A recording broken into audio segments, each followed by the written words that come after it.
Okay, let's get started. Good afternoon, everyone, and thank you for joining our webinar today. My name is Ashley Stromack, and I'm a Customer Engagement Specialist for Test Oil. We are very pleased to be hosting this webinar today, titled Investigating Fill for Life Turbine Oil. Before we start the webinar, there are a few things I want to go over. First, I wanted to let everyone know that everyone is on mute. We are recording the webinar so I can share it with you later, and by keeping everyone on mute, we will ensure a high-quality recording. Also, if you have any questions, you can submit them using the questions field in the toolbar on your GoToWebinar application.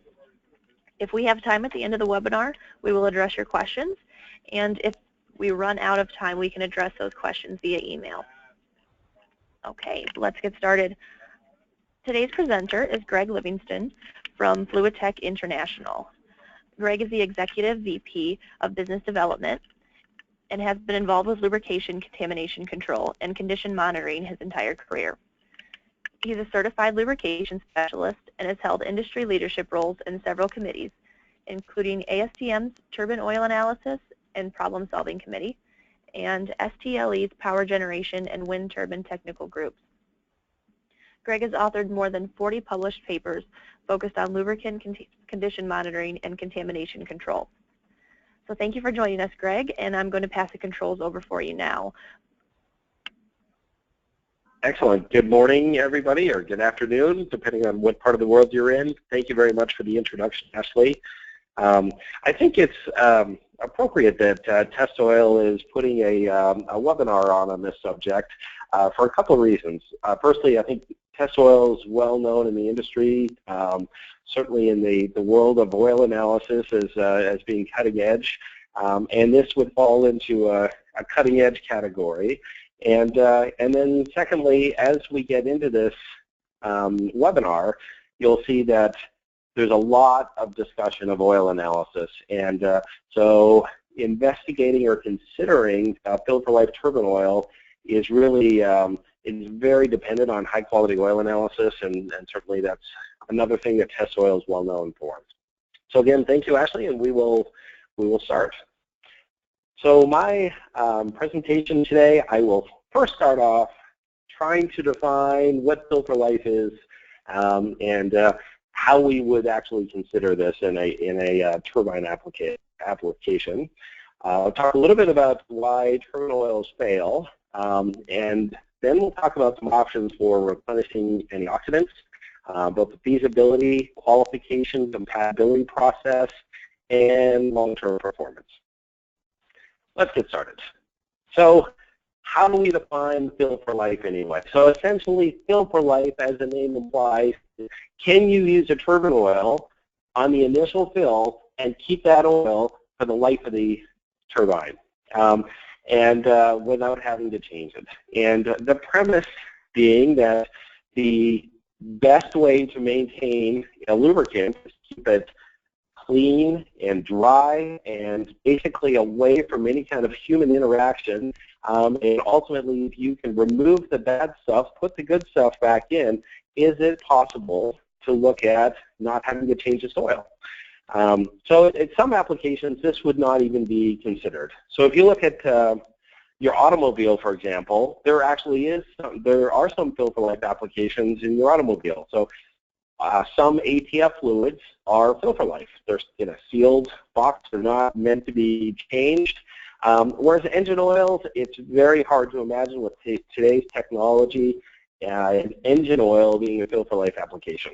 There's so much thermal mechanical stress on the engine oil. It basically destroys the base oil of a fluid. You do need to change the oil. So turbine oils, however, fit more into the automatic transmission fluid type category. There's not extreme degradation on the turbine oils, and so it is at least a feasible application here for us to consider. So if we want an oil to last for as long as the plant and really consider the fluid an asset, just like you would consider the turbine and all of the other ancillary equipment around your power plant, if the turbine oil is in fact also an asset, how long does it have to last? So The average coal-fired power plant, at least in the U.S., is 38 years old. In most cases, they were designed to last 30 years, but in practice, they last much, much longer than that. The average age of a retiring coal-fired power plant is about 50 years old. When natural gas combined cycle plants were built, they also were designed to last for about 30 years, but we expect that they will be lasting, in fact, much longer than this. Nuclear power plants were designed to last for 40 years. Through relicensing, I think that we're going to see nuclear power plants operating and lasting much longer than that as well. So what about turbine oil? That's how long these plants are lasting. How long do turbine oils typically last for? So the turbine oil and the life of the turbine oil is really determined by the application and the amount of stress that it gets while it's in service. In a hydro application, this is a very easy application for turbine oils. There's little thermal stress. There's many systems that I'm aware of that are 40 or 50 years old and the oil hasn't been changed. So it's a very low stress application. Both the speeds are very low, the oil sump temperatures are low, there's not a lot of hot spots. As we move into the world of steam turbines and gas turbines, things start to become a little bit more stressful. So in steam turbines, we're typically looking at RPMs in the greater than 3,000 range. Oil sump temperatures are starting to increase, 40 to 70 C.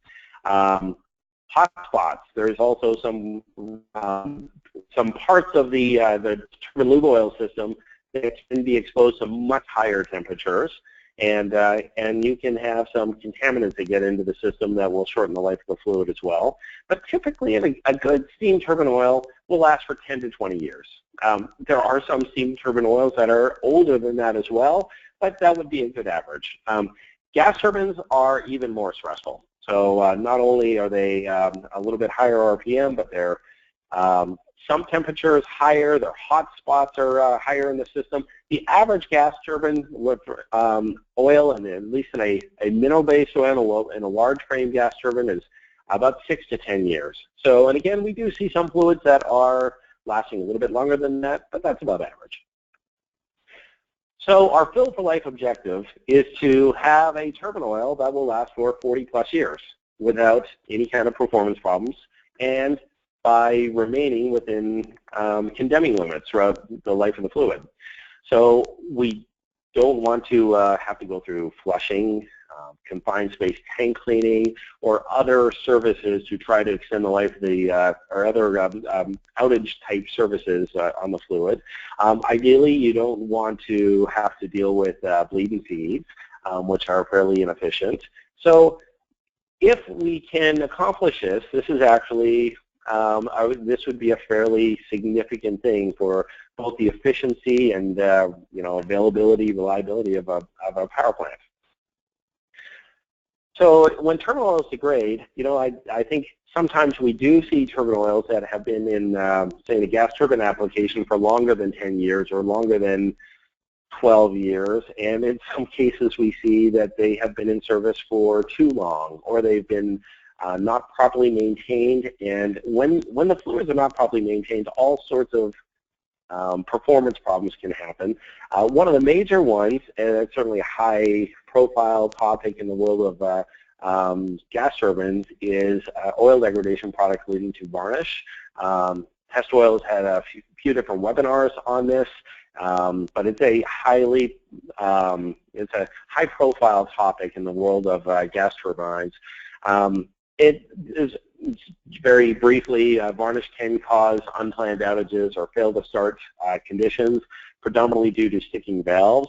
But in addition to impacting valve performance, varnish can also increase bearing temperatures, will lower the efficiency of heat exchangers, and we've also seen an issue with hydrogen seals starting to, when they start to varnish, there's a whole range of degradation mechanisms that can actually impact the performance of the seal and increase hydrogen consumption.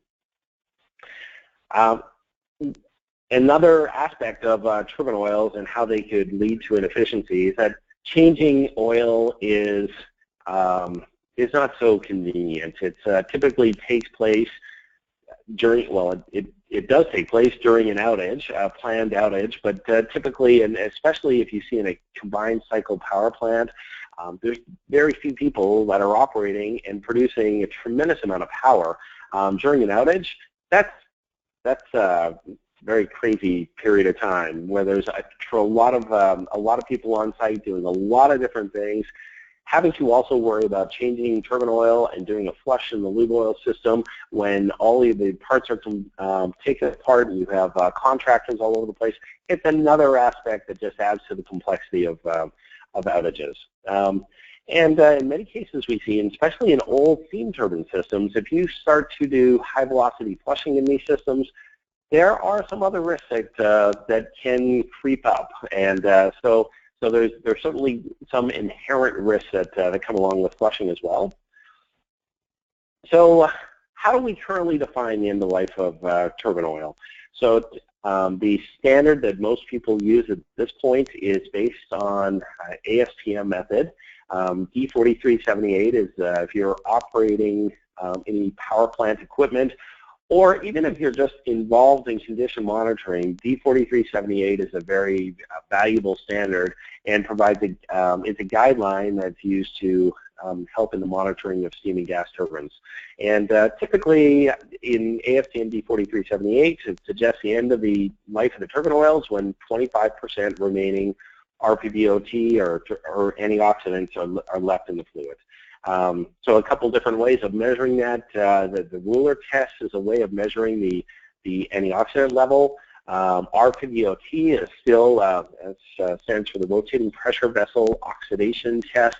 It's a thermal stress test that still widely used, but typically when those values get down to 25%, it's time to consider some action. It's time to consider changing the fluid or taking some kind of action. So what options do you have when your antioxidants get down to 25%? You should take some action. Antioxidants are a critical aspect of the performance of turbine oils. When the antioxidants are gone, a base oil will not last very long in a turbine oil. It will, the degradation, or in a turbine application, the rate of degradation accelerates exponentially. You don't want just a pure base oil in your turbine system.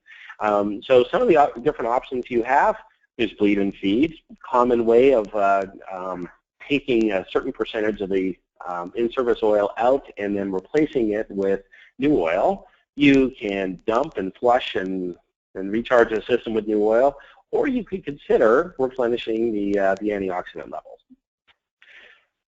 Bleed and feed is fairly common, and we are seeing that it's more and more uneconomical. In some cases, bleed and feed, there's just not a lot of other options. You need to keep your plant running, and so in some cases, it's absolutely justified and makes sense. But as a strategy for maintaining antioxidant levels, it does it's pretty inefficient at that. And you know, one of the challenges is that turbine oils are about 99% base oil, 98 to 99% base oil. The little sliver of additives, the predominant one are the antioxidant packages. The antioxidants are the key aspect to really determine the life and performance of the product. There are other additives as well that may be in the formulation, some of which may deplete fairly quickly. Rust inhibitors, foam inhibitors are additives that can deplete quickly. In fact, rust inhibitors are designed to deplete quickly. Demulsifiers, we don't see the use of demulsifiers as much anymore, and then some turbine applications require the use of an anywhere or an extreme pressure additive component as well. When you're doing a bleed and feed, the vast majority of turbine oil, of base oil, of this big slice of this yellow slice of the pie here, is healthy. And so if you're doing a 30% bleed and feed, basically the vast majority of that bleed and feed, you're placing healthy base oil with healthy base oil. And so the impact on antioxidants is pretty low. So Another thing that interferes with the efficiency of bleed and feed is that antioxidants are fairly reactionary, but there are a lot of other reactionary degradation products that may be in the gas turbine reservoir. So this is an example of a 6,000-gallon system, turbine oil system, that the plant performed a 12% bleed and feed because they were lower than recommended limits for the level of both amines and anols. Typically in a mixed antioxidant system, the amines are the key one you look at. When you get below 25% amines, it's the end of the life of the oil. Phenols will typically deplete before that, so the amines is a key one to monitor. And so in this case, you see with the 12%, just simple mathematics, with the 12% bleed and feed, you would expect that the level of amines would increase to 33%, and also the level of phenol should increase. In fact, in this case, we saw virtually no impact by a 12% bleed and feed. So we have a case or a whole slide deck on case studies of bleed and feeds. Sometimes you actually can, especially with older formulations we find, or if the varnish potential of the fluid is very low, you can have more efficient bleed and feeds, but in many cases, it's a fairly inefficient and expensive way of trying to maintain antioxidant levels. So again, sludge, varnish, a whole bunch of acidic degradation products. Many of these degradation products are reactionary, and you put nice healthy antioxidants in the system and they quickly go out and try to quench and neutralize these free radicals that are in the system and quickly deplete. So just on a direct cost comparison compared to just replacing oil, you know, I think the best practice, if you're considering between the two, is just wait until your antioxidants are depleted, change the whole oil, and the whole batch of oil. Again, that's not always possible, but bleed and feed is approximately about 4x the cost on a, you know, on an antioxidant impact basis compared to the price of new oil. So how do turbine oils degrade? So there's several different mechanisms at play when turbine oils are degrading. You have contaminants that are ingressing into the system. You have oxidation and thermal degradation that's happening. The additive components are depleting, and also all of these things together can lead to the formation of deposits.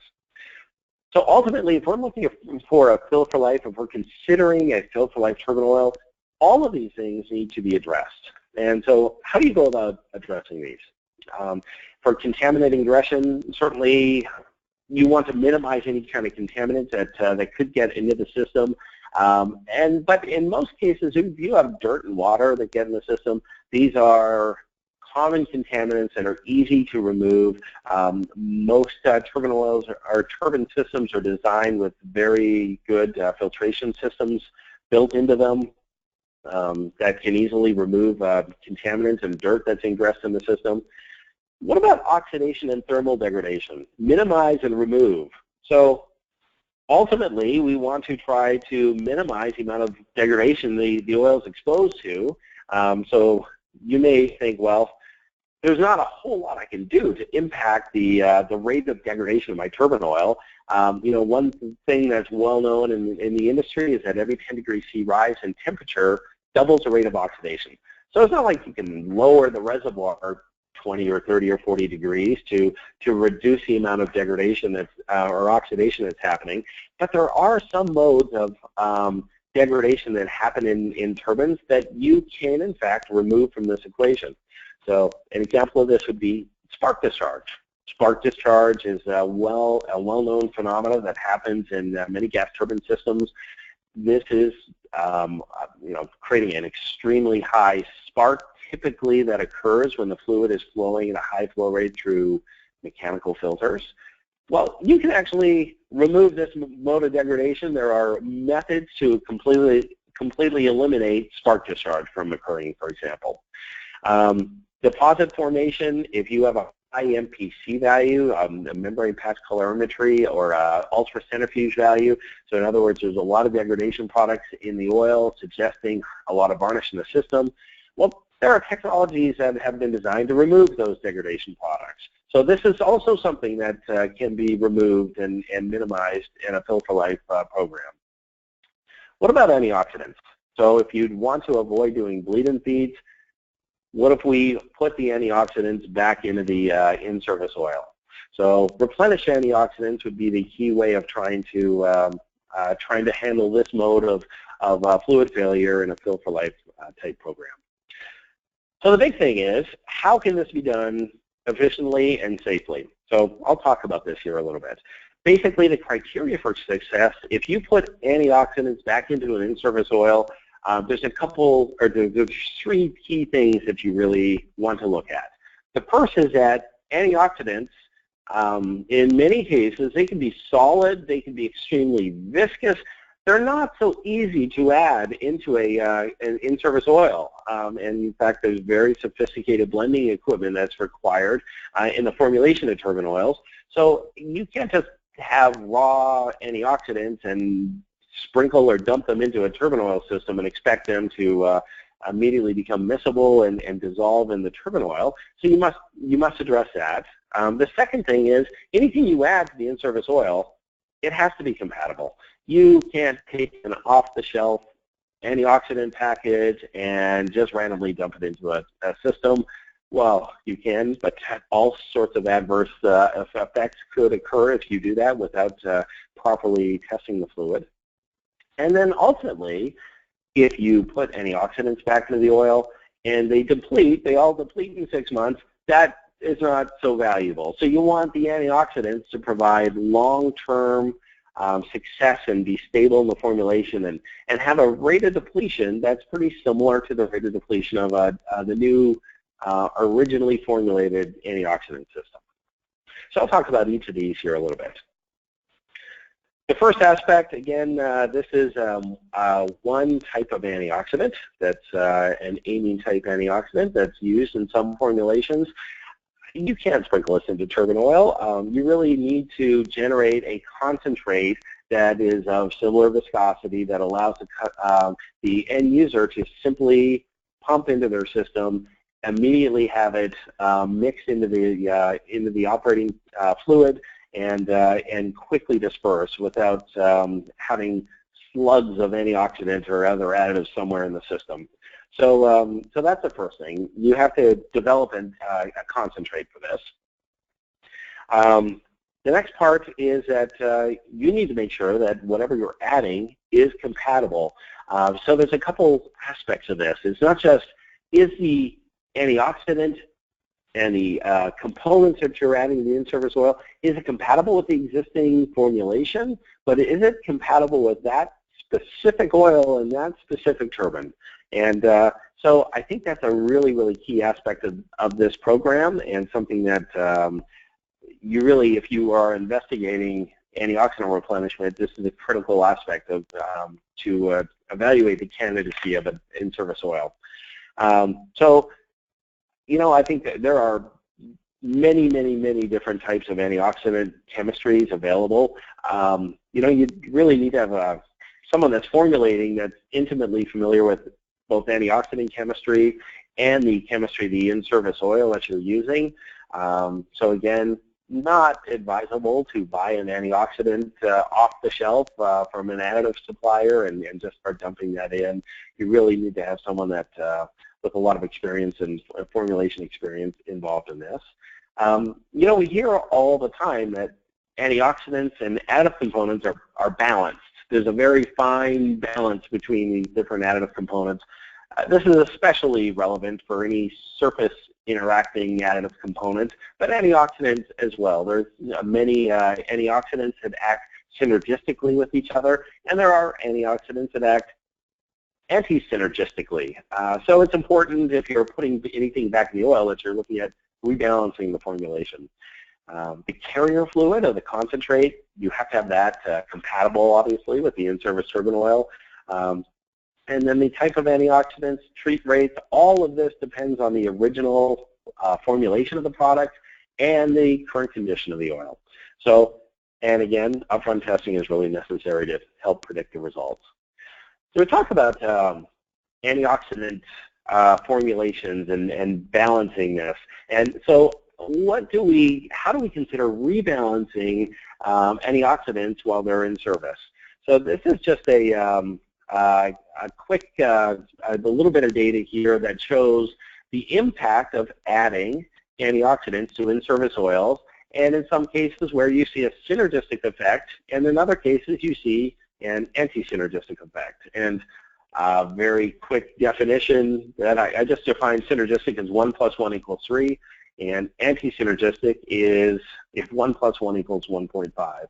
So one way of, or what we have done in this experiment is basically use the ruler test for looking at the antioxidant responsiveness.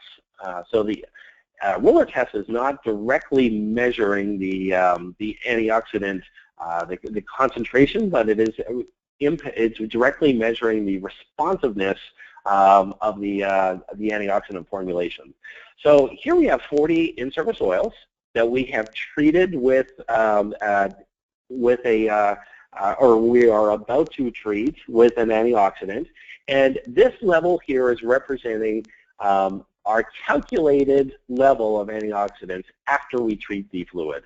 And again, this would be the, if we add in, we have a whole range of different formulations that are starting with different antioxidant levels.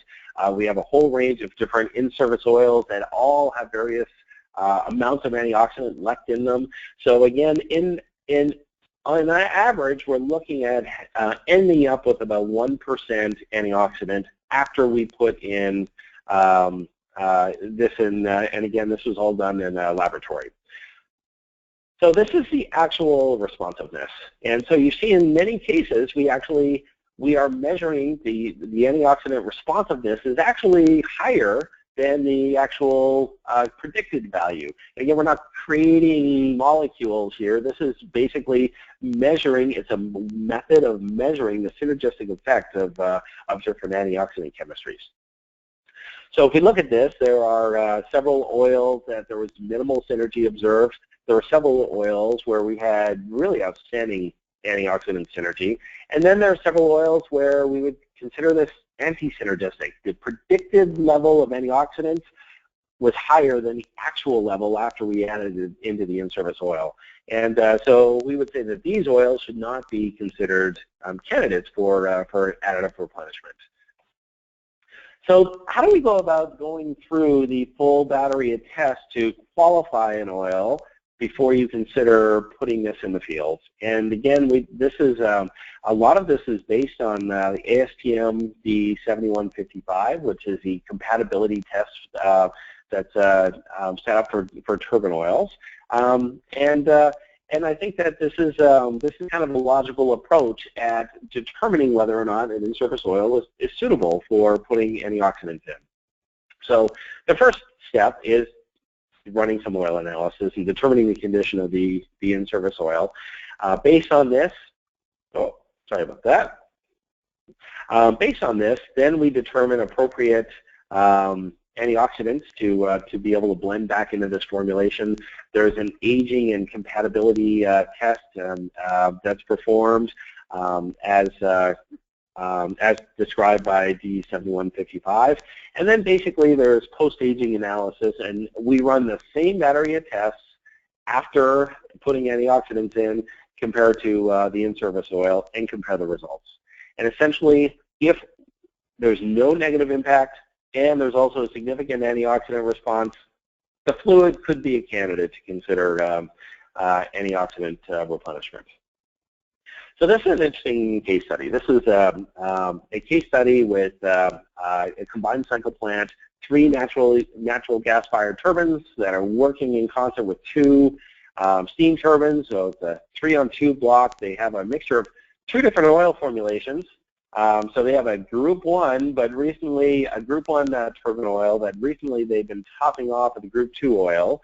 There was not a compatibility issue between the two. It's the same oil manufacturer, but there's a couple different base stocks that are mixed in here. So the interesting thing is all 5 oils, so the 3 from the GTs, the 2 from the steam turbines, they're all of the same age, they're all pretty similar quality, So we ran all 5 of the samples through the qualification process. And so it's important to keep in mind that the first sign of incompatibility, if you mix anything into your turbine oil, the first sign of incompatibility is a fluid's ability to interact with contaminants. And by contaminants, we mean dirt, air, and water. So the things that typically fail first, if you have a compatibility problem, the emulsibility is one. You'll see the fluid's ability to interact with water has now been reduced. MPC is a good test of the varnish potential test. Good test to look at the fluid's ability to, if it's starting to generate more solids, that's not so good. And then what about the fluid's ability to interact with air? Air release and foam test. The 892 foam test is a good way of, as an early indicator that the fluid could have some kind of compatibility happening. So let's look at these 5 different turbines, and because I think the results, one would assume this is a fairly, it's the same power plant, 5 different systems. You should have pretty similar results with all 5 fluids, and the fluid's either going to be compatible or it's not going to be, a candidate for additive replenishment. So again, you shouldn't make assumptions, and so that's why it's important to qualify, or this case study kind of represents why it's important to qualify every single turbine oil sump or system that you want to consider putting antioxidants in. So in this case, we see used oil in GT1 versus used oil with antioxidants. And there's a lot of data here, so I'm not going to go through all of this data carefully in all 5 units, but you see the level of amines, very, very positive results. So the 2832 represents in the ruler test the area underneath the curve. So it's a way of quantifying an oil if you have a mixed formulation of quantifying the amount of aminic activity. And same with the phenol, so a nice positive increase there. MPC, we saw a really significant drop in MPC value. This is not uncommon to see. Oftentimes a carrier fluid that's used in creating an additive concentrate is very, it has a high level of solubility and can improve the deposit control of in-service oil. So we saw a positive impact there. Emulsibility, no change. Foam, we did see a decrease in foam. This particular package also had a foam inhibitor in it as well. And you saw the viscosity or the RPBOT go up. So 675, not too far away from where the original Group 1 mineral oil was formulated at. So this one looks pretty good. Okay, you see the patch. That's a pretty significant cleanup. So GT1 looks good. GT2, very similar results. Again, the patch, pretty significant improvement in cleaning up or allowing the oil to hold more oil degradation products in solution. So we saw a reduction in MPC value. GT3, very similar result, positive impact on the antioxidant level, a pretty this one did not have as high of an MPC value, but it still was reduced from a 20 to an 11. Everything looks good. RPBOT doubled. So again, GT3 looks good. Steam turbine 1. This looks good. Emulsibility is fine. Pretty important characteristic for steam turbine oils. So again, this one had a very high MPC value that was reduced significantly. Then we get to steam turbine 2. Steam turbine 2. We've already gone through the first 4 and everything. The results are very, very similar.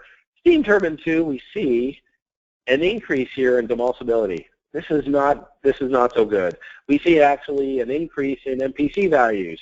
The RPBOT didn't change. So clearly there is an incompatibility here. And this would not be a suitable oil to consider replenishing antioxidants in. We believe that contaminants ingress into this fluid over time, and in many cases we have there's steam chemistries that can get into the oil that can cause some adverse effects. but it does render the fluid unsuitable for additive replenishment. And so the limit, or the options for the end user in this case are a little bit more limited, and they're probably looking at replacing the oil instead of trying to add anything to extend the life of the fluid. But again, this is just an important reason that if you do consider this, every single reservoir that you consider adding anything into in the field, you really need to do a lot of upfront testing to try to understand what the impact of that's going to be. All right, so I think we've covered how you can safely add antioxidants to in-service oils. Well, how can you go about assessing the long-term performance of this? And again, our objective with Fill for Life is that we want any antioxidant chemistry that we add to the in-service oil, we want this to degrade at the same rate and perform in a very similar fashion as the newly formulated antioxidants. So how do we go about testing this? Well, the best way are field trials. Field trials are the best way of really truly understanding how this is going to work long term. One of the challenges, of course, with field trials is that they take a long, long time. So in some steam turbine applications, you know, a couple decades from now, we are still undergoing a test to try to understand the impact of additive replenishment. So it takes a long time to do that. It is an important aspect of this, however. The second thing are laboratory tests. It's also important that we have some laboratory tests that are comparable to in-service oil life and in-service oil degradation. So several years ago, we developed a stress test that we call the Turbine Oil Performance Prediction Test, the TOP test. And basically, we developed this to help end users select what type of turbine oil they should buy. And again, it's, you know, typically turbine oils are bought, you know, if you look at the spec sheets, all of the spec sheets look about the same.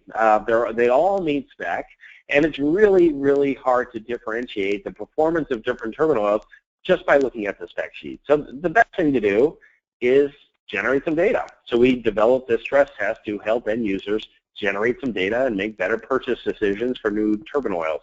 And so we have done virtually every formulation that that's out in the market. We have tested through this at one point or another. And the most surprising thing to me when we first started doing these tests was that there is a, you know, again, if you think back to that pie diagram, you know, about 99% of the formulations are a group 2 oil now. There's still some very high quality turbine oils that are formulated with a group 1 product. But in most cases, you know, in a gas turbine oil, you'd have a group 2 oil. 99% of that would be base oil, and about 1% are additives, the majority of which are antioxidants. And the most surprising thing to us is that we saw a huge range of performance discrepancies between the various brands. So there's a lot of different, there's a lot of formulations in the market. Not all are created equal. There are certainly some formulations that are much better than others. But this test allowed us to really better understand how new turbine oils will degrade and fail in the field. And so we have actually, over the years, been able to correlate this with the actual degradation of in-service oils. And this is a 6-week test, and it approximates about 6 years worth of life in a large frame gas turbine, 9 or 10 years perhaps in a steam turbine. The test result is, you know, and again, you can work with your local laboratory to run a test like this, but essentially we put a turbine oil at 120 degrees with a catalyst in a bath for 6 weeks.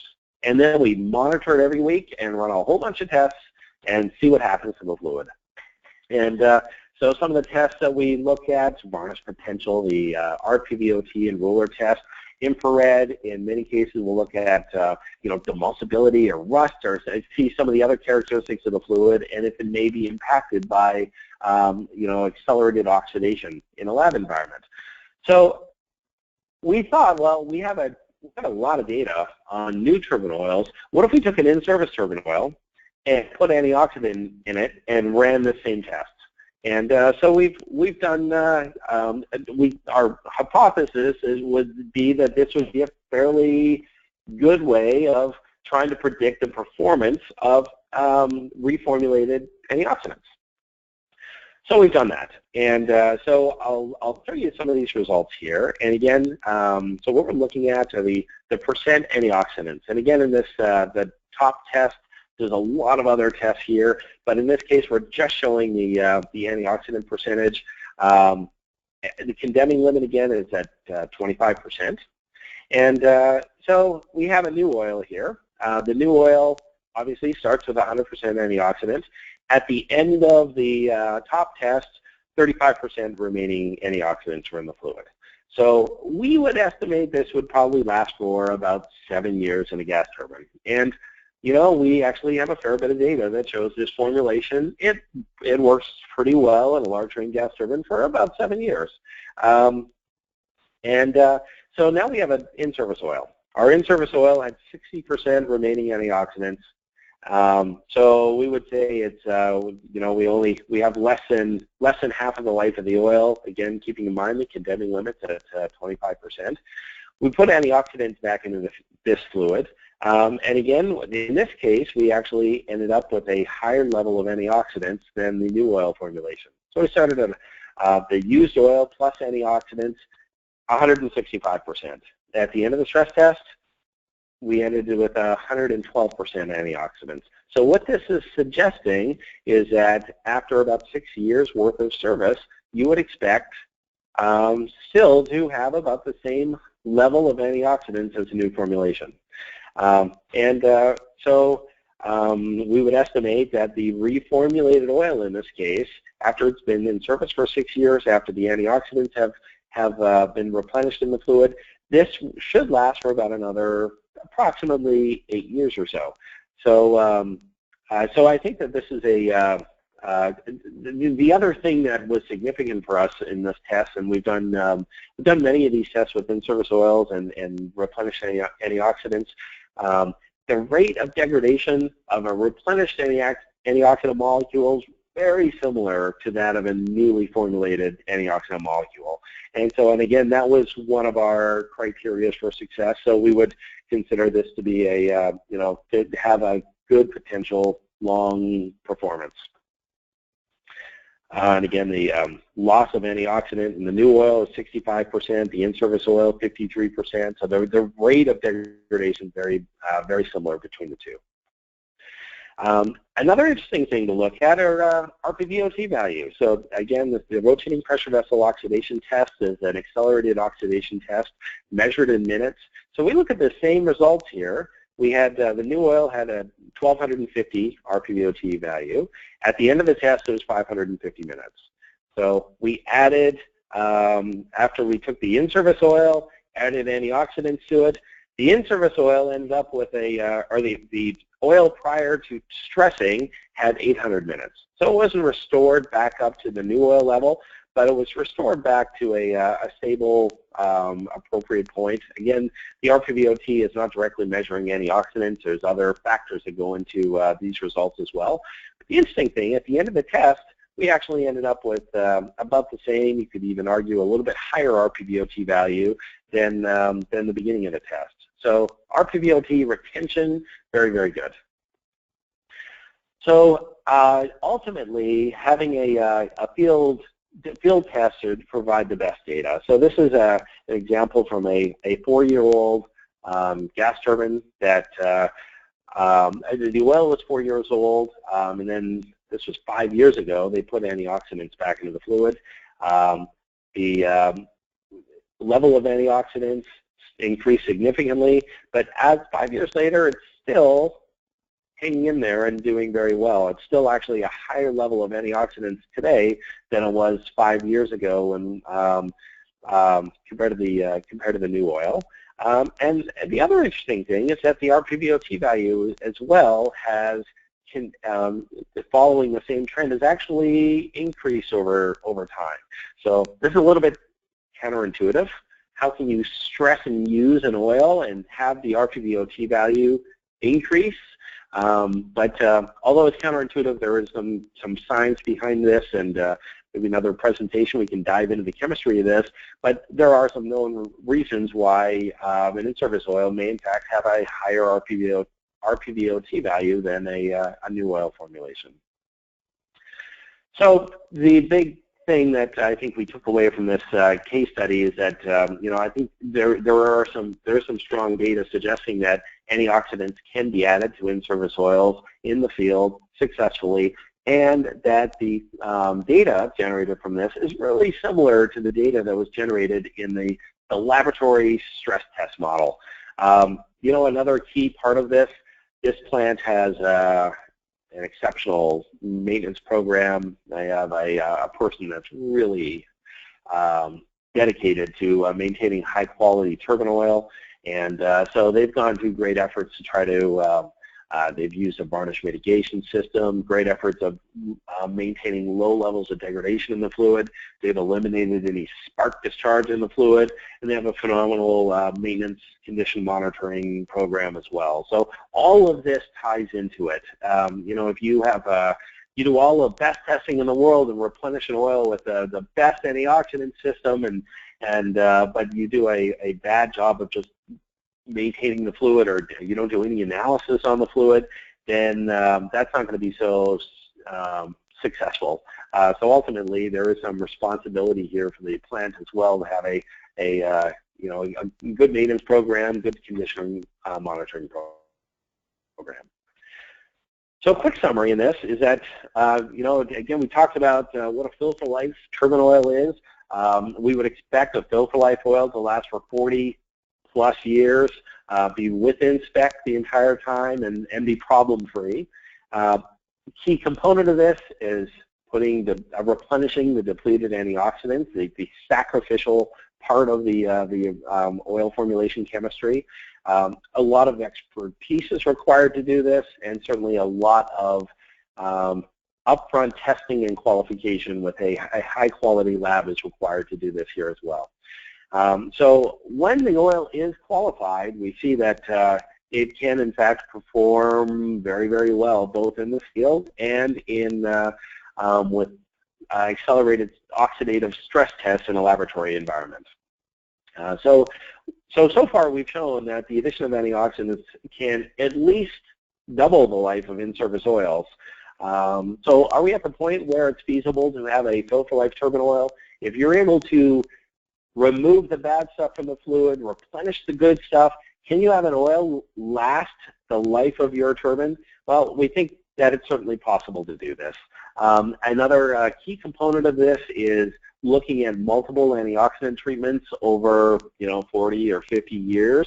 So I think that that's something that's being studied right now, how antioxidants can be added maybe several times to an in-service oil. The assumption being that the base oil still remains healthy and is in good shape. And so that's a key part. If the base oil starts to degrade, that's the backbone of the turbine oil. And if you have that base oil degrading, you're not going to, the oil is not going to qualify in any in a qualification test. You're going to see accelerated or elevated acid number. There's a whole bunch of negative things that will happen once that base oil starts to degrade. However, if you maintain your oil and are using a strong antioxidant package, these antioxidants are going to do a good job of protecting that base oil. And so we see very, very long life of these base oils. So the timing of the antioxidant replenishment is all based on condition monitoring, and you can see throughout this, oil analysis testing is it's a critical aspect of this whole, of maintaining any turbine oils, if you're going to put additives in or not. It's a critical aspect of maintaining turbine oils, but certainly if you want to look at replenishing any key components, it's also a critical component of this. The other part is that removing the bad stuff in the oil is pretty important. If you, the oil, antioxidants as they degrade, some types of antioxidants can lead to elevated varnish potentials, and so you do need to remove some of those degradation products as they form in the oil as well. So using a varnish mitigation technology is very effective at that. But ultimately, prescribing the right dose of antioxidants at the correct time is a critical aspect here of achieving the filter life turbine oil.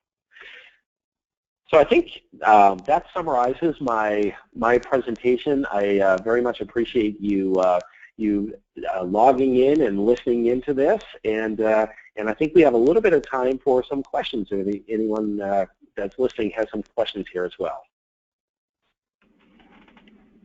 All right, I see that a few questions did come in. If anybody else has any questions, please feel free to use that questions box. All right, the first one is, how much less expensive is replenishing antioxidants compared to buying new turbine oil? That's a good question. So I think that, you know, if you are considering replenishing your antioxidants and going through this whole test process and qualifying the oil and buying the antioxidants, going through this whole process ends up costing you more money than buying new oil, it's not going to be so attractive. But typically, replenishing antioxidants is 20 to 30% of the cost of turbine oil. So, it's definitely an economically attractive option to look at. All right, great. We have another question. This is, how do oil suppliers feel about replenishing additives in turbine oils? Okay, that's a good question. I would say, in general, oil suppliers are not supportive of adding additives into their chemistry, and so ironically, many years ago, there were several oil companies that were involved with replenishing different components of turbine oil as they're failing. So there's several case studies of replenishing antioxidants into turbine oils. We still see today oil suppliers may work with their customers in addressing foaming issues. So oil suppliers can have been involved in this process here in the past. In general, I would say they're not supportive of this because we're extending the life of the product, and that's a little bit of a different business model than they have. But also, technically, if this is not done correctly, there are some adverse effects that could happen. If you don't go through the proper testing and you just start randomly adding additive components to your oil, serious consequences can happen. And it's the same thing if you are topping up with a new type of turbine oil and you don't do any testing. We've seen many, many examples with compatibility issues in the field, and you're just buying brand new turbine oil, putting it into and topping it off into your existing turbine oil. It's a different chemistry. It responds differently in the field. It's the same thing. You're introducing new antioxidant chemistries to the fluid, which could have adverse effects and could show some problems. And so I think that it's the same concern oil companies have about adding any new formulation onto their product. But ultimately, I think that when an end user buys the oil, it's then their oil. It's their product to take care of. It's their responsibility to keep it clean and dry and do everything they can. If they consider that this fluid is an asset in the same way that they consider their turbine an asset, well, then they should go to great lengths to try to figure out how to extend the life of that asset. And so I think this is a very reasonable approach, but the most important thing is that it's done safely and carefully. And so although oil companies, I would say, are not generally supportive of this process, I think that if it is done carefully and with a lot of upfront testing, with people that are very knowledgeable on this, we have seen oil companies involved directly in doing this as well. Good question. All right, it looks like we have one more. If you have a higher additive level than new oils, will the additives come out of solution, and will there be any adverse effects? All right. That's so. I think that's in this example, for example, this case study I showed, for example, the level of antioxidants in the replenished oil was 165% compared to 100%. So that's I think this is a common question, and I think a valid concern. What happens if you put more than 100% antioxidants in? Well, if you put more than a prescribed treat rate in a brand new Group 2 formulation, it likely will come out of solution. Group 2, Group 2 plus, we see Group 3, there's Group 3 plus, or the GTL lubricants that are hitting the market now. There's a very low level of solubility in these fluids. They don't hold on to a lot of additive components, and so in most cases when you're formulating these, you need to put some kind of co-solubilizer in there to keep these additive components in solution. Typically if you're adding an additive concentrate to the fluid, the carrier fluid that you use can have a very, very high amount of solubility and can allow you to hold a lot more in the fluid. And in this, some of the qualification tests that I showed, the impact of that is you saw a pretty significant drop in MPC values in many cases. And it's, if you look at the aniline point of the fluids, the solubility of the fluid, you can greatly enhance it and therefore hold more antioxidants in than the original formulation. So often we see that new oil formulation. So one question may be, why don't new oils have a higher level of antioxidant in it to start with, and maybe that will result in longer lasting oil? Well, one of the things that we have seen is that there's a diminishing rate of return, at least from a performance test perspective, on putting some of these antioxidant formulations into the product.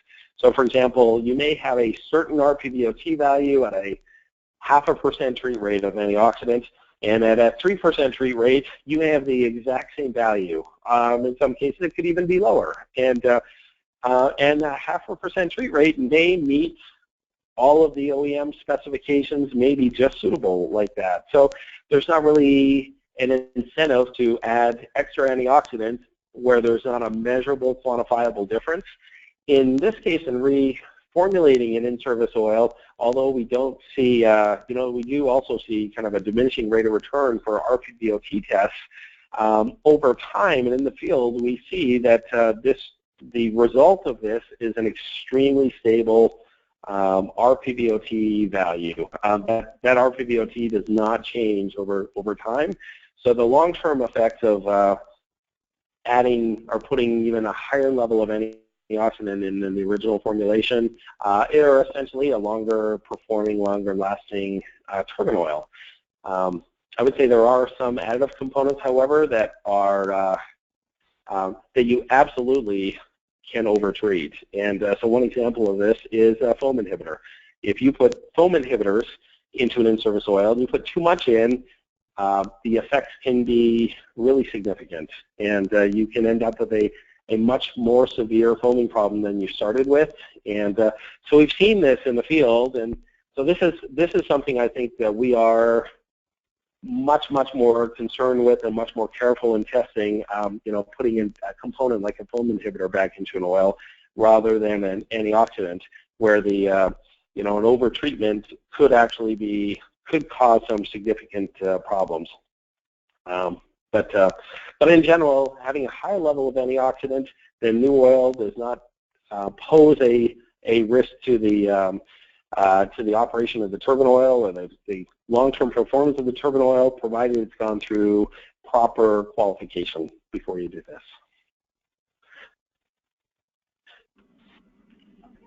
All right, great. I believe that is all the questions that we have for right now. Thank you so much for presenting this, and thank you for everyone for attending. The recording is going to be emailed out later today. If you need anything, just let us know. Thank you very much, Ashley. Thank you, and have a great afternoon. All right, bye-bye, everybody.